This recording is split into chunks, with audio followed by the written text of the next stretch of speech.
The gallows had been raised 10 feet off the ground. 2 spearmen were posted at the foot of the steps. "You can't go up without Sir Ryman's leave," one told Jamie. "This says I can." Jamie tapped his sword hilt with a finger. "The question is, will I need to step over your corpse?" The spearmen moved aside. Atop the gallows, the Lord of Riverrun stood staring at the trap beneath him. His feet were black and caked with mud, his legs bare. Edmure wore a soiled, silken tunic striped in tully red and blue, and a noose of hempen rope. At the sound of Jamie's footsteps, he raised his head and licked his dry, cracked lips. "Kingslayer." The sight of Sir Illian widened his eyes. "Better a sword than a rope. Do it, Payne." "Sir Illian," said Jamie, "you heard Lord Tully. Do it." The silent knight gripped his great sword with both hands. Long and heavy it was, sharp as common steel could be. Edmure's cracked lips moved soundlessly. As Sir Illian drew the blade back, he closed his eyes. The stroke had all Payne's weight behind it. "No! Stop, no!" Edwin Frey came panting into view. "My father comes, fast as he can. Jamie, you must—" "My lord would suit me better, Frey," said Jamie, "and you would do well to omit must from any speech directed at me." Sir Ryman came strumping up the gallows steps in company with a straw-haired slattern as drunk as he was. Her gown laced up the front, but someone had undone the laces to the navel, so her breasts were spilling out. They were large and heavy, with big brown nipples. On her head, a circlet of hammered bronze sat askew, graven, with runes and ringed with small black swords. When she saw Jamie, she laughed. "Who in 7 hells is this one?" "The Lord Commander of the King's Guard," Jamie returned with cold courtesy. "I might ask the same of you, my lady." "Lady? I'm no lady. I'm the Queen." "My sister will be surprised to hear that." "Lord Ryman crowned me his very self." She gave a shake of her ample hips. "I'm the Queen of Whores." "No," Jamie thought. "My sweet sister holds that title too." Sir Ryman found his tongue. "Shut your mouth, slut. Lord Jamie doesn't want to hear some harlot's nonsense."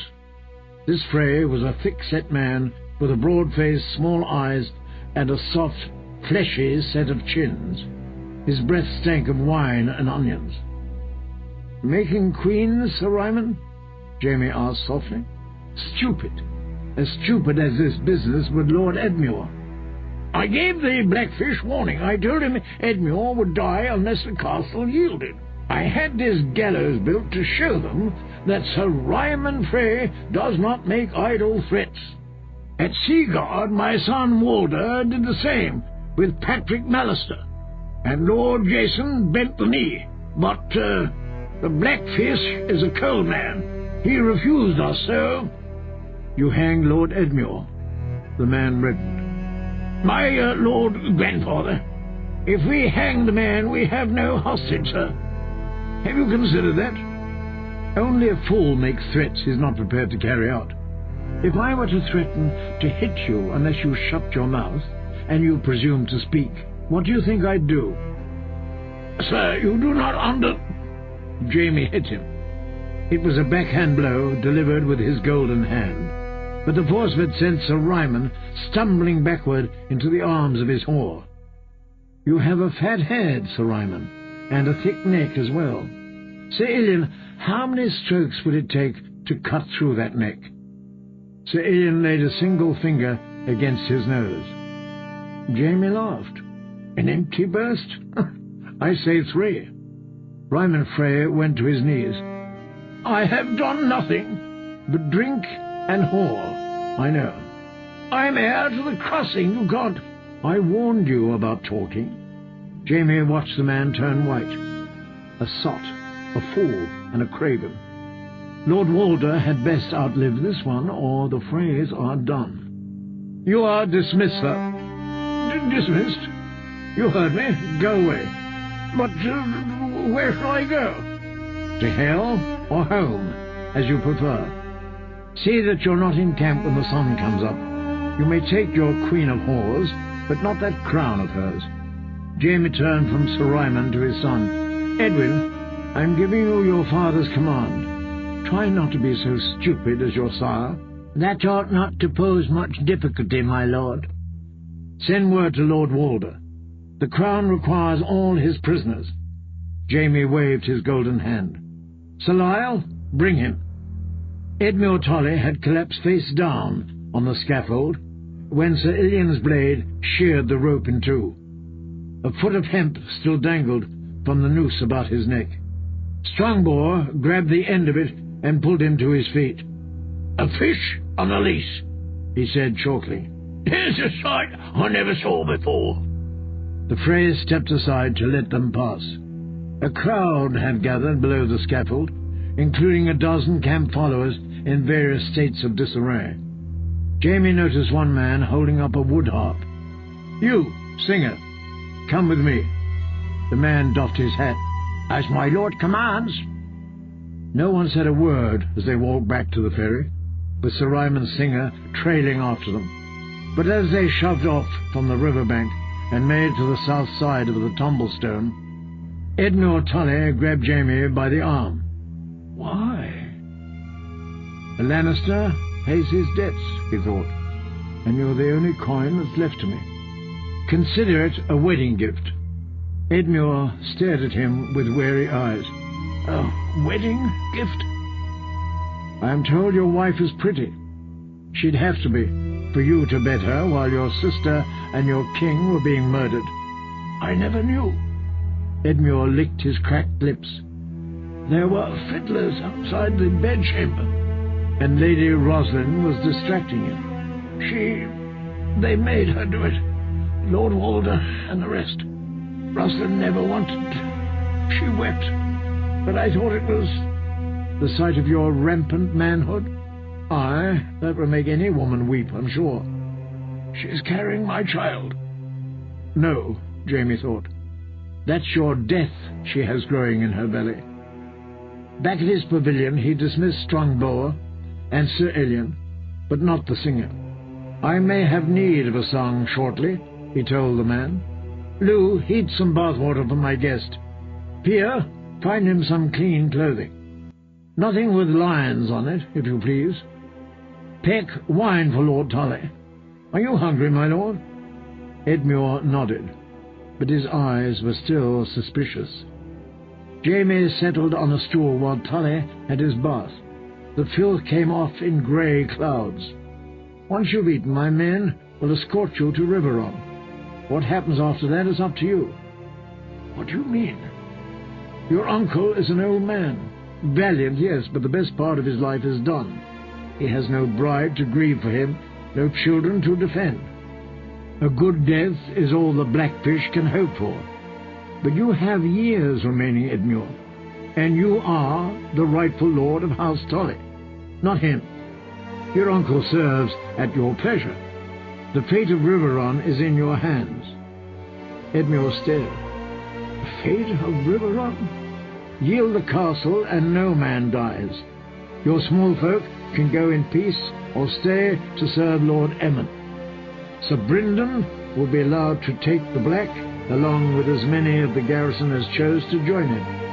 You as well, if the wall appeals to you, or you may go to Castle Rock as my captive and enjoy all the comforts and courtesy that befits a hostage of your rank. I'll send your wife to join you if you like. If her child is a boy, he will serve House Lannister as a page and a squire, and when he earns his knighthood, we'll bestow some lands upon him. Should Roslyn give you a daughter, I'll see her well dowered when she's old enough to wed. You yourself may even be granted parole once the war is done.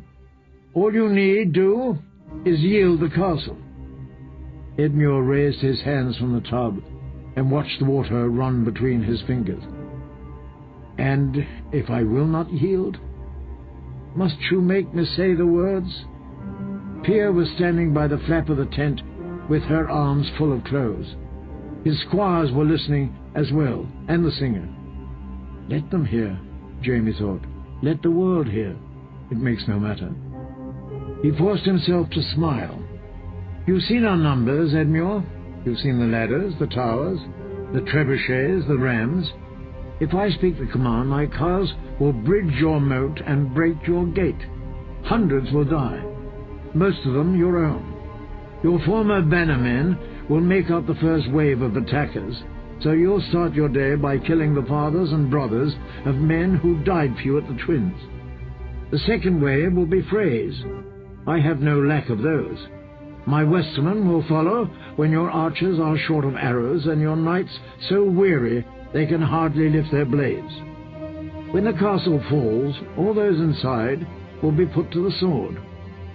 Your herds will be butchered, your guards' wood will be felled, your keeps and your towers will burn. I'll pull your walls down and divert the tumbled stone over the ruins. By the time I'm done, no man will ever know that a castle once stood there." Jaime got to his feet. "Your wife may whelp before that. You'll want your child, I expect.